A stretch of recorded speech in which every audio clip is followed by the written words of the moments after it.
Bom, boa tarde a todos. Cumprimento o Clóvis e o Fred. Eu queria pegar 5 ou 10 minutos da minha fala e para falar sobre esse documento aqui, tá? Previdência, reformar para excluir. Esse documento, nós vamos lançar esse documento a semana que vem. Esse documento foi preparado exatamente para subsidiar a ação sindical, né, para subsidiar a ação parlamentar,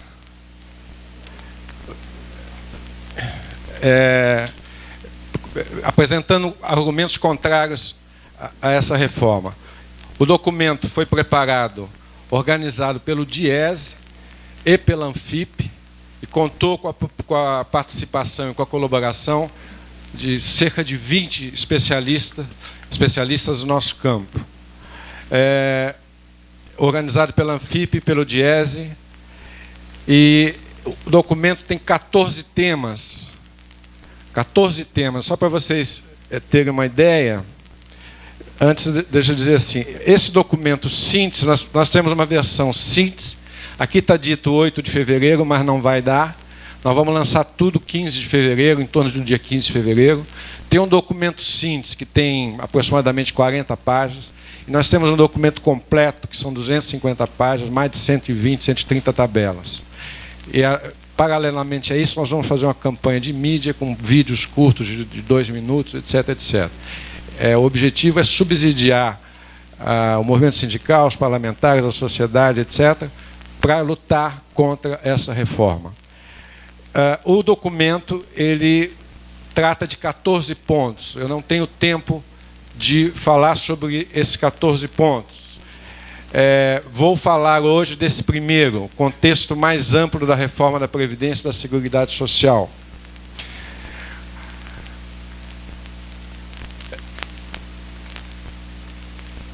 Os 3 próximos, o item 2, tópico 2, o tópico 3 e o tópico 4, são premissas questionáveis. Nós procuramos premissas questionáveis que justificam essa reforma. Então, a primeira premissa questionável, que o Fred vai falar hoje, é sobre o impacto da demografia nas finanças da Previdência. Essa ideia toda do fatalismo demográfico. Se não fizer nada agora, vai explodir as contas no futuro. A segunda premissa questionável, eu prefiro equivocada, né, é a catástrofe financeira. Se você não fizer nada, o déficit da Previdência vai explodir. Isso é uma outra mentira, e vou falar sobre isso um pouco mais à frente. O quarto item, que completa essa série de premissas equivocadas para justificar a reforma, por exemplo, a ideia de que o Brasil é o único país do mundo que não exige idade mínima. Não é verdade. Depois, se vocês quiserem, nós podemos conversar aqui depois, mas de qualquer maneira está amplamente detalhada no documento. O Brasil é o único país que não exige idade mínima. Não é verdade. As regras, as pessoas se aposentam precocemente. Não é verdade. Terceiro, as aposentadorias do Brasil são generosas. Não é verdade. Tá certo? Está absolutamente explicado. Uma vez feito, contextualizado a reforma nesse contexto mais amplo das políticas de austeridade, etc., e feito o contraponto a essas premissas que são absolutamente questionáveis, nós analisamos a reforma, a PEC 287. Né? Então, há uma análise detalhada da PEC 287, quais são as suas consequências, etc., etc., etc. Né? A partir do item 6, o item 6, o item 7, o item 8, o item 9, o item 10 e o item 11, nós vamos falar das consequências dessa reforma. As consequências dessa reforma. No item 6, para começar esse capítulo, nós dizemos o seguinte: Em última instância, essa reforma ela acaba com o direito à proteção na velhice. Tem a Declaração Universal dos Direitos Humanos de 1948, que é um documento, é um monumento da civilização, de 1948, cujo artigo 25 diz: toda pessoa tem o direito à proteção na velhice. Se eu pudesse sintetizar o que é a reforma que está sendo feita, eu diria que esse artigo da Declaração Universal dos Direitos Humanos de 1948 está sendo extinto no Brasil. Essa é a síntese que eu faço. Tem mais duas questões importantes. Essa reforma ela é mais severa, mais dura do que as regras, ela impõe regras mais duras do que as existentes nos países desenvolvidos. Nós fazemos um alerta. Essa reforma, pelo grau de exclusão dela, vai excluir muita gente de baixa renda. Além das pessoas de alta renda vão para o setor privado. Então, essa reforma, ela vai aumentar a exclusão e ela tem potencial para criar uma bomba de efeito retardado, porque pode haver uma queda brutal da arrecadação, e aí sim você vai quebrar a previdência pública. Então, essa ideia de reformar para preservar não é verdade. Essa reforma pode ter um potencial de destruir pela privatização por um lado e pela queda da arrecadação por outro. Depois nós entramos em 4 pontos, que são o item 7, análise do que eles estão propondo para o BPC, do benefício de prestação continuada, que é uma das grandes crueldades. Você vai aumentar de 65 para 70 anos a carência para as camadas mais vulneráveis da sociedade, aquelas que recebem 1/4 de renda do salário mínimo. Né? Então tem um capítulo todo que se dedica a isso. Depois nós entramos em vários capítulos, em um capítulo que mostra o seguinte: os reformistas dizem que querem se inspirar nos países da Europa, nos países da OCDE, só que não há como você delimitar a realidade socioeconômica e demográfica do Brasil com os países da OCDE, não há como delimitar. E aí nós mostramos mais de 10, 12 indicadores. Tá certo? Distribuição da renda, PIB per capita, desigualdade, expectativa de vida a nascer. São 10 ou 12 indicadores que a gente mostra o seguinte: se fosse uma tabela de um campeonato do Brasil de futebol, tá certo? Os países da OCDE estão na Série A. E o Brasil está na zona de rebaixamento da zona C. Tá certo? Então não tem como você fazer uma reforma com padrões europeus num país com as desigualdades que o Brasil tem. Todos esses indicadores vão mostrar isso. Né? Depois, o item 9, nós mostramos essas condições de vida do Brasil. Além do Brasil ser um país desigual, ele é heterogêneo. A expectativa de vida no Brasil é 75 anos. Se eu vier para o município de São Paulo, a expectativa de vida é 78. Nos bairros nobres é 80. Mas em Capão Redondo é 61. A expectativa de vida no Brasil é 75 anos, mas em mais da metade das unidades da federação é menos que isso, muito menos que isso. Quando você compara Santa Catarina com Piauí, são 2 mundos. E nós trabalhamos também um outro dado, vocês conhecem os dados do PNUD, que diz o seguinte: é o Índice de Desenvolvimento Humano, o IDH. O IDH tem 5 classificações. IDH muito alto, são os países da OCDE. Menos de 1% dos municípios brasileiros têm IDH muito alto. Depois tem o IDH alto, que a média do Brasil está no alto. Depois vem o médio, começam os países africanos. Depois vem o baixo, mais países africanos. Depois vem os muito baixo, países africanos, países asiáticos, alguns asiáticos, países que estão em guerra, coisas desse tipo. 65% dos municípios brasileiros, 65% dos municípios brasileiros têm IDH médio, baixo e muito baixo. Está claro? Depois nós passamos a reforma da Previdência no contexto das desigualdades de gênero e das condições de vida nos meios rural e urbano. Isso vocês vão ver amanhã, se eu não me engano, com a professora Joana Mustafa e com o doutor Evandro. Vamos falar exatamente sobre esses dois temas. Não tem sentido você tratar de uma forma igual quem é desigual. Depois, nós dizemos por que é necessário preservar o salário mínimo. O item 12º, nós fazemos um alerta. A Previdência Social e a Seguridade Social são o principal instrumento de proteção social no Brasil. Recentemente, a desigualdade da renda caiu muito, a renda do trabalho. 40% dessa queda, segundo o IPEA, tem a ver com geração de emprego e salário mínimo, e 30% tem a ver com a Previdência. A Previdência diretamente beneficia 30 milhões de famílias, mas se você computar os outros membros da família, são 90, 100 milhões de pessoas. Direto ou indiretamente, a Previdência beneficia 100 milhões de pessoas. A Seguridade Social, que além da Previdência inclui assistência social, o seguro-desemprego, beneficia 140 milhões de pessoas. Então, como é que eu faço uma reforma meramente fiscalista, sem levar em conta os mecanismos de proteção social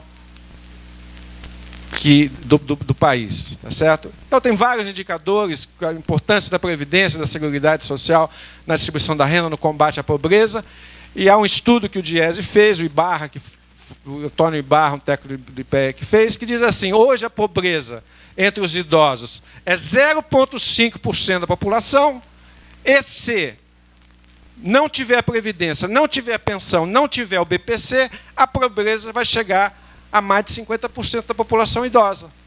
Tá certo? É disso que nós estamos tratando. Está em jogo você destruir um dos principais mecanismos de distribuição de renda do país. E, finalmente, os dois últimos pontos do trabalho está dedicado a dizer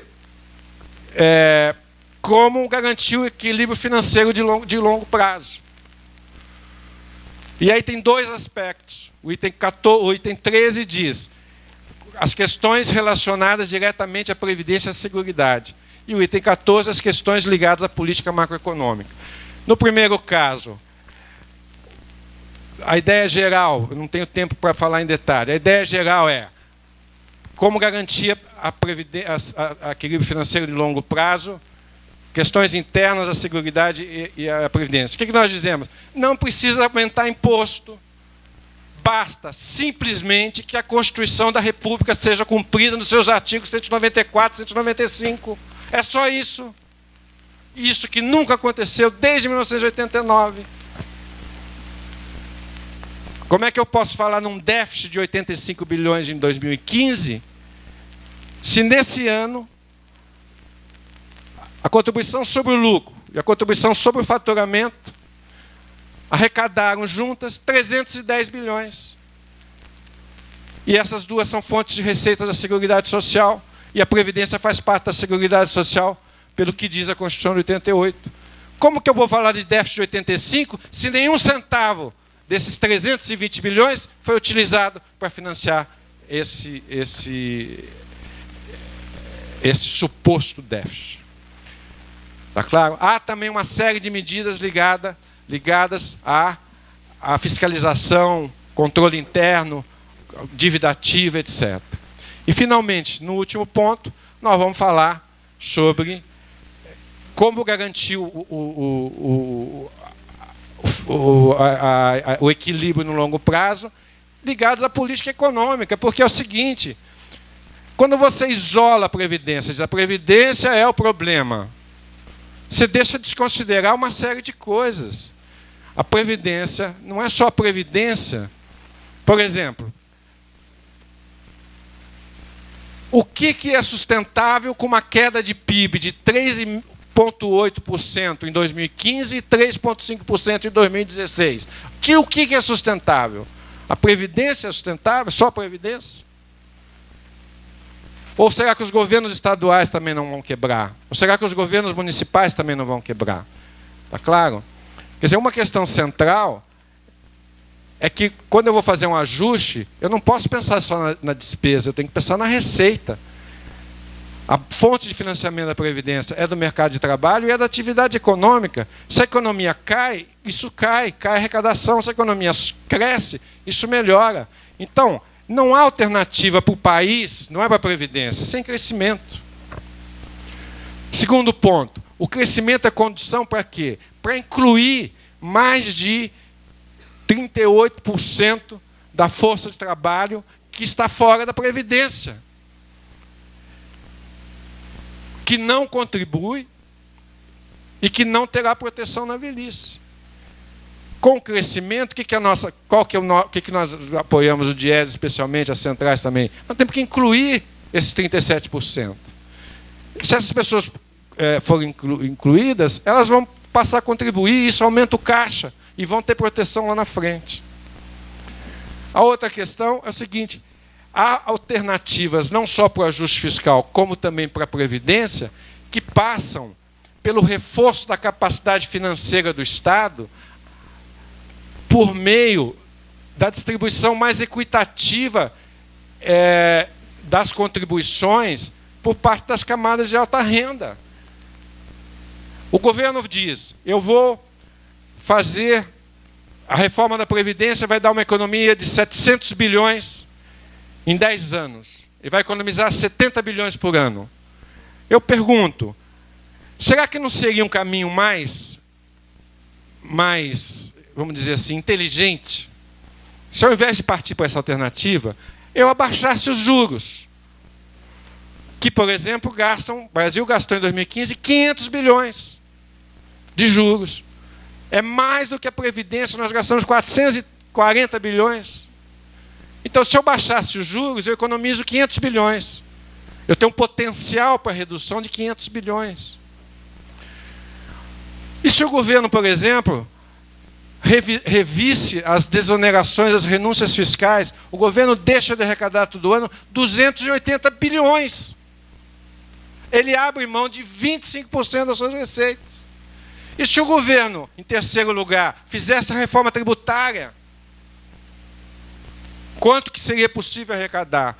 E se o governo, em quarto lugar, combatesse de fato a sonegação, tá certo? Que, segundo estudos, chegam a 500 bilhões. Mas se eu somar 500 bilhões de sonegação, 500 bilhões de juros, 280 bilhões de renúncias fiscais, só isso dá 1 trilhão e 300. Então, se o governo atacasse essas partes, se tivesse um êxito de 30%, são quase 400 bilhões por ano. É muito mais do que os 67, 70 que querem arrecadar da Petrobras. Então, na verdade, qual que é a alternativa que o governo tem feito? Quer dizer, a questão da sonegação, a dívida ativa da União hoje chega a quase 2 trilhões. E o que o governo acabou de fazer? Deu um refis de 96 meses agora, em dezembro de 2016. Tem outra ajuda para o agronegócio, perdão da dívida do agronegócio. Quer dizer, então não há argumento para dizer que o problema fiscal brasileiro é a Previdência, porque não é. E, finalmente, nesse capítulo, nós falamos de uma outra questão. Eu não vou garantir sustentação financeira de longo prazo se eu não rever o regime macroeconômico brasileiro. Esse que é o problema, porque se você convencionou dizer que o gasto de saúde, previdência, educação, etc., que se chama gasto primário, isso é horrível. E o gasto que beneficia dos juros financeiros, isso nem é gasto. Então, qual que é a estratégia? A estratégia de ajuste fiscal é comprimir o gasto primário. Agora, o gasto financeiro, o gasto nominal, que se chama, deixa explodir, porque isso não tem problema, isso não é problema fiscal. Está claro? Então, nós mostramos lá que essa é a questão central. Por exemplo, o ano passado, 2015, eu estou com os dados ainda de 2015, os 16 não saíram ainda. 2015, a nossa dívida bruta aumentou 14 pontos em relação ao PIB, saiu de 56% para 70% do PIB. O que são esses 10% a mais que aumentou? Esses 10% a mais que aumentaram?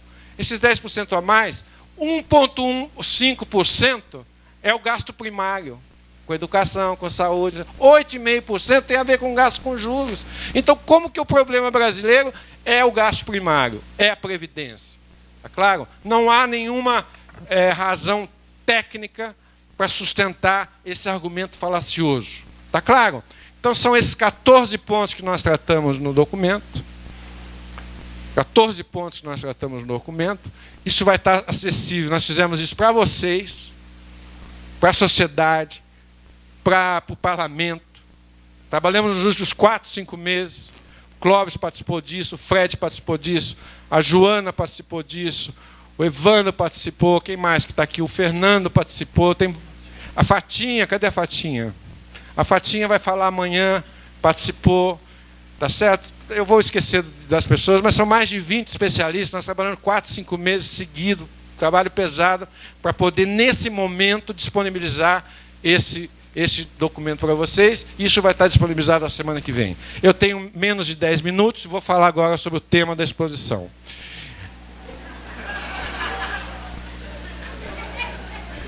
Só 10 minutos? É muito simples o tema da minha exposição. Qual o contexto? O contexto e motivação da reforma da Previdência. O contexto da reforma é o primeiro capítulo desse nosso documento.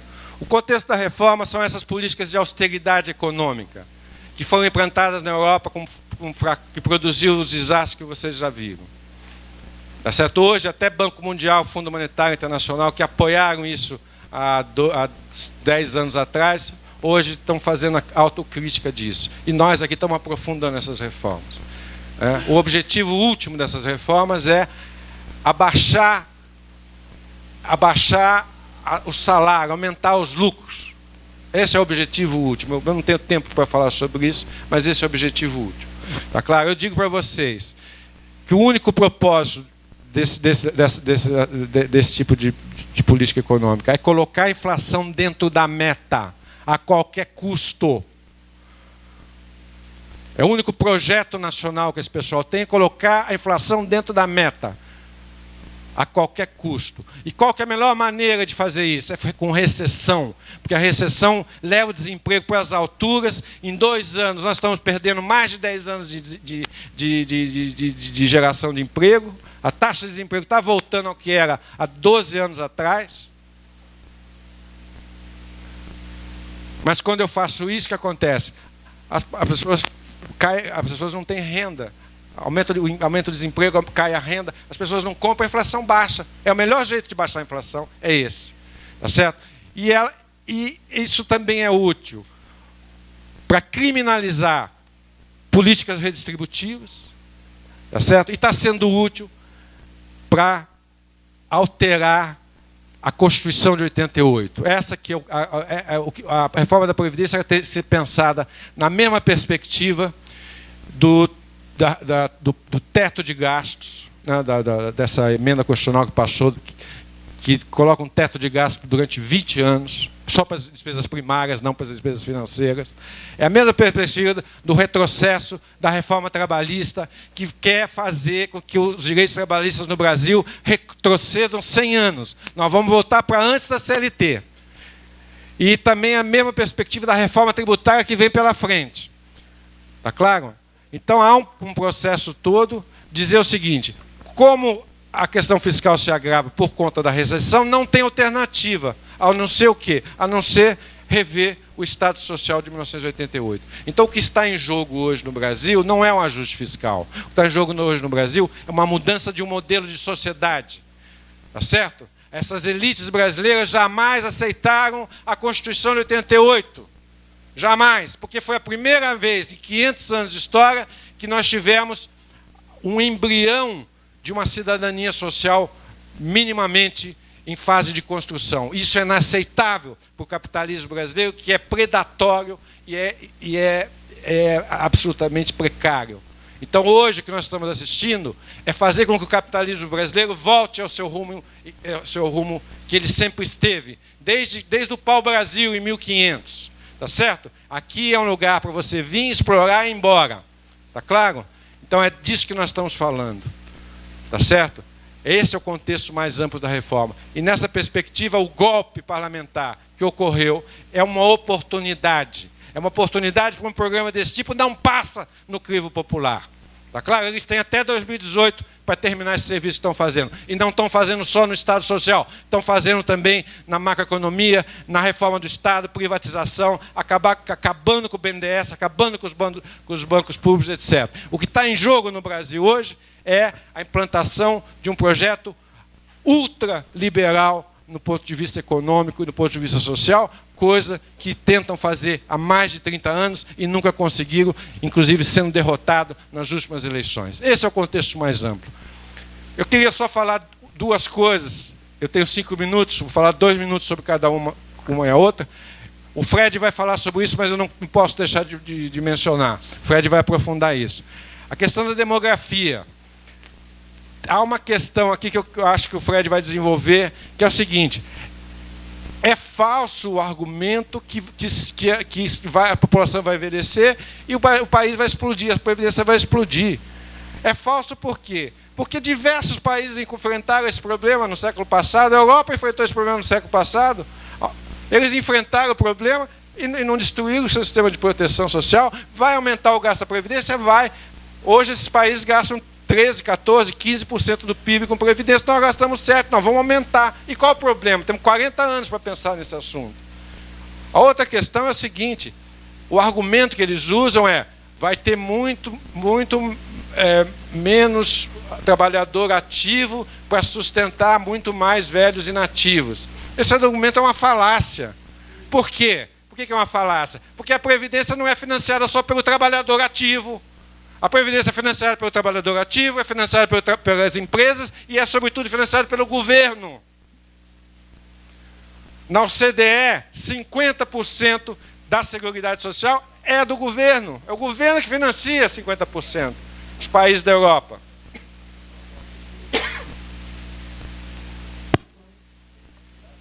Então, primeiro, não é verdade. Segundo, esse indicador é um indicador que valia para a década de 1950 do século passado, quando você tinha para produzir automóvel, você precisava de 80 trabalhadores. Hoje você produz um automóvel com 2. O que aconteceu nesse período? Aconteceu que teve uma produtividade enorme, tá certo? Que foi apropriada por alguém. E o que vai acontecer no futuro? Vai piorar esse quadro, com a 4ª Revolução Industrial. Então, o que nós temos que fazer é transitar da base salarial para a taxação do lucro e da produtividade. É isso que a Europa fez no século passado, é isso que a Constituição de 88 já implantou de certa forma, mas nós temos que aprofundar isso com a reforma tributária. E a outra questão, acho que eu não pude vir aqui hoje de manhã, acho que o Romero já deve ter falado, essa falácia do déficit. O que é o déficit?